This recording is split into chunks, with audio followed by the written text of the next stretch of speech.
Hello everyone, तो आ गई हूँ मैं ले करके इस अमेजिंग सी सीरीज का नेक्स्ट एपिसोड। लेकिन जैसे कि आप लोगों को पता है कि इस सीरीज की लॉन्ग वीडियो मैंने पहले ही इस चैनल पे अपलोड कर दी है, जो कि आप बिंज वॉचिंग करते हुए वन ही गो में इसके सारे एपिसोड्स का मजा ले सकते हो। और एपिसोड बाय एपिसोड आपको वेट करने की जरूरत नहीं है, क्योंकि अब तक के जितने भी अपडेटेड एपिसोड्स हैं को मैंने एक ही वीडियो में डिटेल एक्सप्लेन किया है। इस एपिसोड को स्टार्ट करने से पहले अगर आपने इसके प्रीवियस एपिसोड्स वाले लॉन्ग वीडियो को नहीं देखा है तो प्लीज पहले आप उसे देख लें, ये आपको आगे देखने में मजा और समझ में आएगा।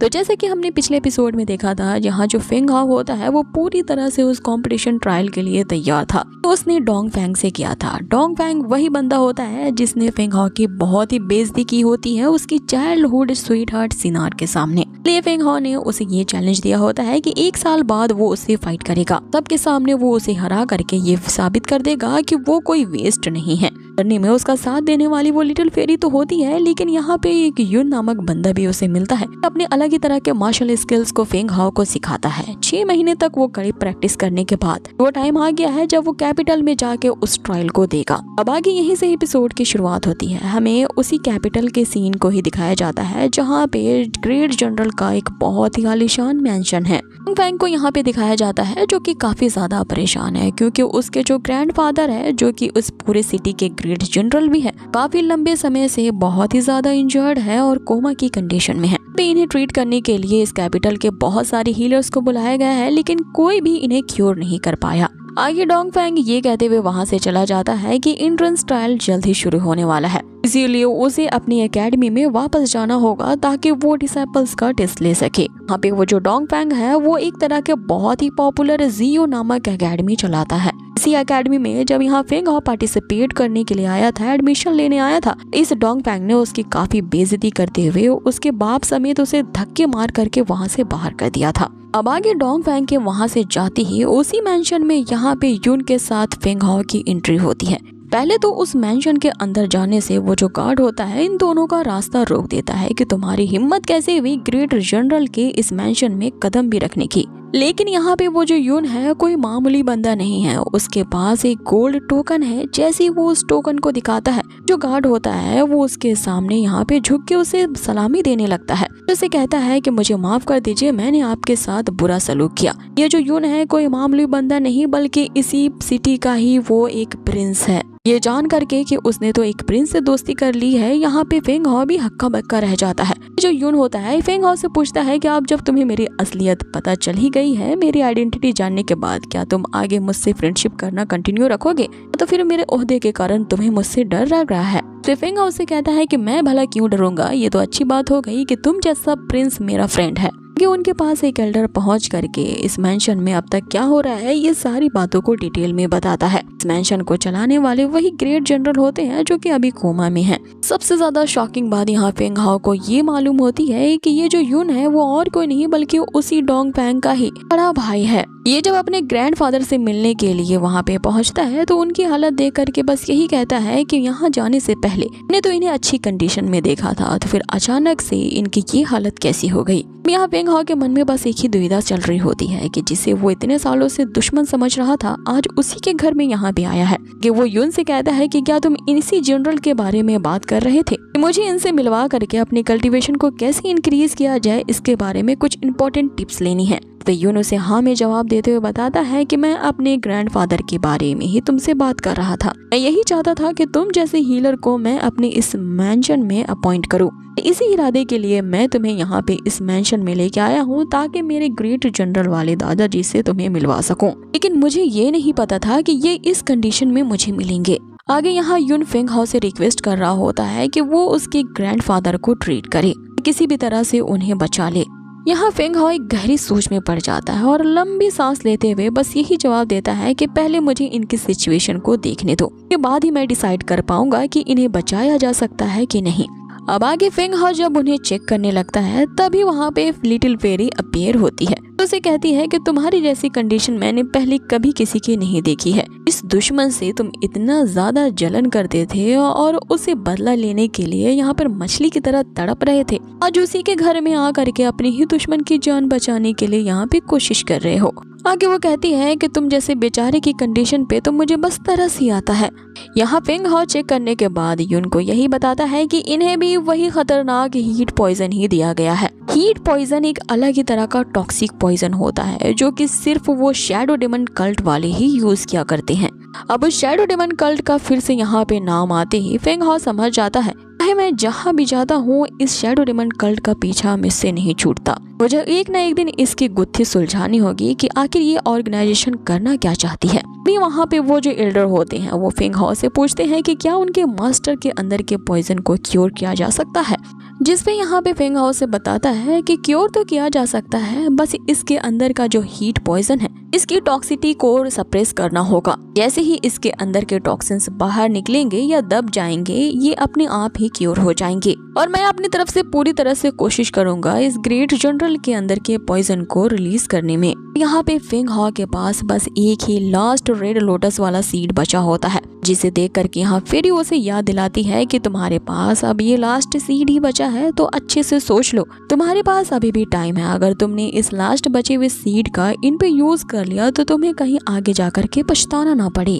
क्योंकि उस डोंग फैंग ने तुम्हारे फादर को हर्ट किया था जिन्हें तुम आज तक क्योर नहीं कर पा रहे हो। उनका ही इलाज ढूंढने के लिए तुम्हें आज तक इतनी जगहों पे भटकना पड़ा। तुमने अपने फादर को बचाने का इलाज ढूंढ लिया है, सीड का अपने फादर पे यूज ना करके तुम इस डोंग फैंग के ग्रैंडफादर को बचाना चाहते हो। लेकिन फेंग हाओ यहाँ पे जरा भी नहीं सोचता, वो दिल का वाकई में बहुत ही अच्छा है, इसीलिए वो अपने उस लास्ट बचे हुए रेड लोटस सीड का यूज कर देता है उस ग्रेट जनरल को बचाने के लिए। उन्हें क्योर करते हुए यहाँ फेंग हाओ को रात से सुबह हो जाती है और वो बाहर आकर के उन दोनों को ये खुशखबरी देता है कि उसने जनरल के अंदर से पॉइजन को तो क्लियर कर दिया है।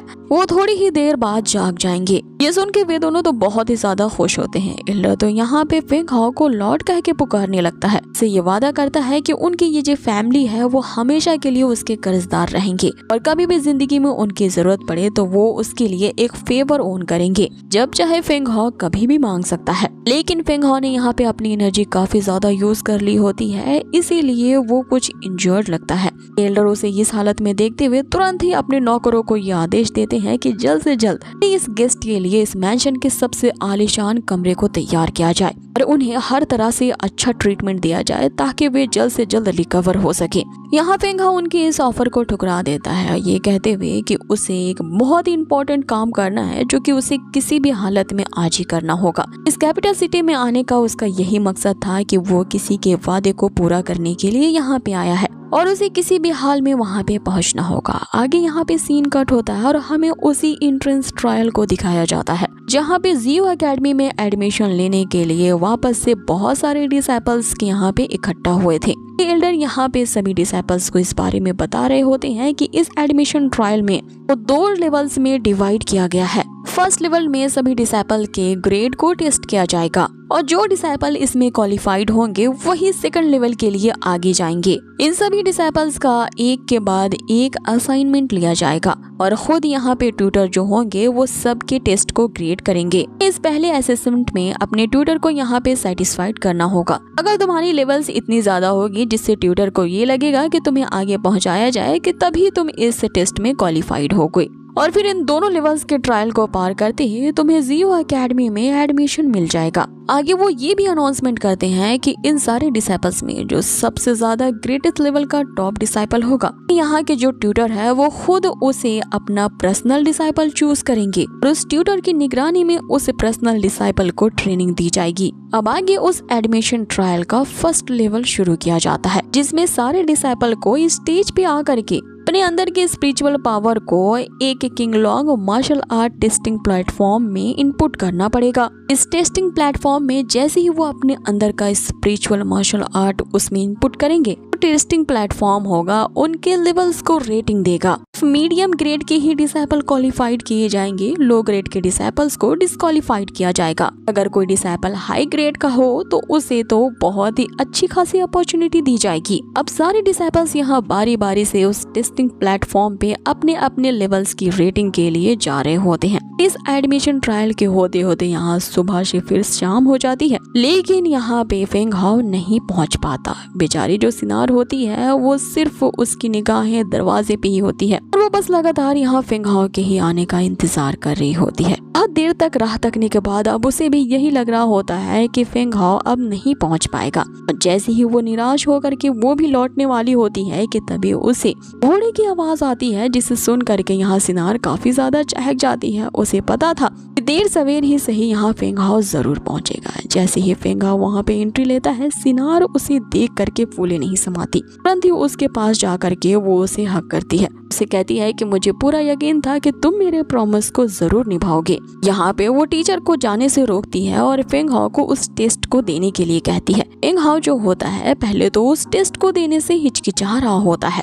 यहाँ सिनार जो होती है फेंग हाओ से कहती है कि मुझे तुम पे पूरा भरोसा है, जरूर इस टेस्ट को क्वालिफाइड कर लोगे। इसीलिए वो अपने टीचर से यहाँ पे रिक्वेस्ट करने लगती है कि यहाँ पे फेंग हाओ को इस टेस्ट को देने दिया जाए।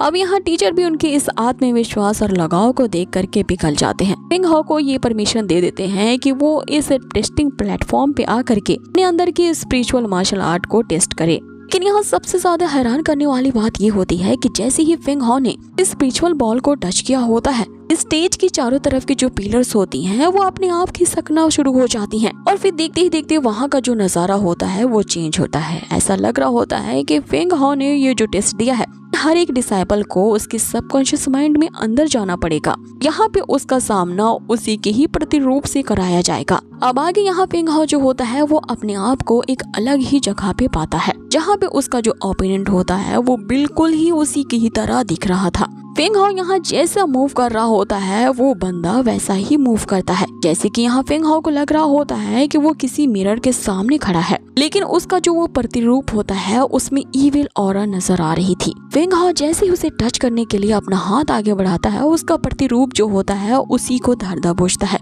और फेंग हाओ पे ही अटैक करने लगता है।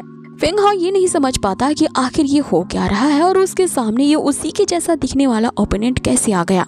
अब आगे फेंग हाओ की इतना पूछते ही कि तुम आखिर कौन हो, ये एपिसोड को यहीं फिनिश कर दिया जाता है। तो गाइज आप लोगों को ये आज का एपिसोड कैसा लगा है मुझे कमेंट बॉक्स में जरूर बताएं। और हाँ बता दूं कि इसके जो एपिसोड्स हैं वो सप्ताह में एक बार रिलीज होते हैं, इसीलिए इसका नेक्स्ट एपिसोड जैसे ही इसके ऑफिशियल वेबसाइट पे आएगा मैं उसे तुरंत ही एक्सप्लेन करूंगी। बस थोड़ा सा पेशेंस रखिए, आपको जल्द ही इसके नेक्स्ट एपिसोड मिलेंगे। और हाँ वीडियो अगर जरा भी अच्छी लगी हो तो प्लीज इसे लाइक करना ना भूलें। मिलते हैं आप सभी से बहुत ही जल्द इसके नेक्स्ट एपिसोड पे। Till then take care, stay healthy, good bye.